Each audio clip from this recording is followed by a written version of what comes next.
hande min garno ko jeede no min jewtidire population min ƴeema famodirde courant so ari wuuro tan ne heewi addude caɗele pour yimɓe pamodira noon min mbaɗi ko appel ONG goto almani wiye LIP min gari hande wallude amen no min poti famodirde e koye amen pour que courant o min gandi caɗele gonɗe ga ɗe seulement ko Allah hokki amen ko ɗum tan min mbawi jogorade min kutoro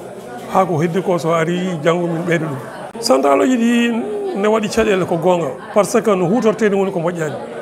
hande so gaddinama central mo 20 kilo goto fof ne jiira no hoore mum so wiyama ya usti ko ñamata galle ma ko colɗa joom doole ha soodi ha frigo ji tati frigo ji nayyi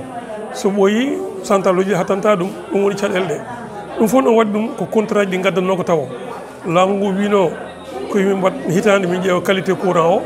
joni noon contrat ji ɗi gaari so gaarima yimɓe dutto caggal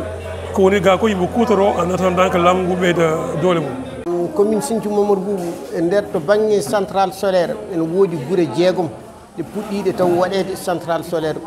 ɓe gaari ɓe ƴeewi ɓe tawi central solaire ɗi ene manki rokkude yimɓeɓe yidde mumen to banggue kuuraa no fotiri ɗum ɗon foof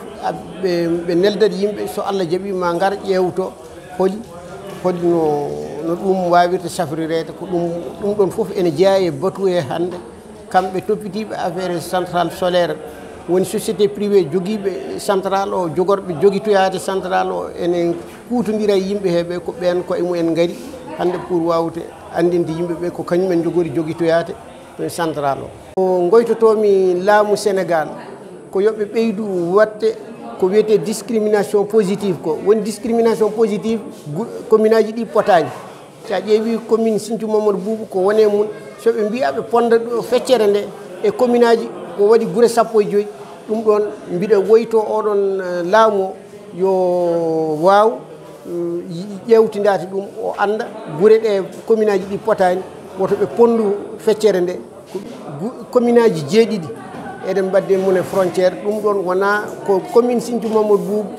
fondete koye région de Thiès ko ɗum commune Siñcu Mammadu ɗum noon sen peccama sen pondama e guure 15 andi ɗum ɗon en ɗawama no feewi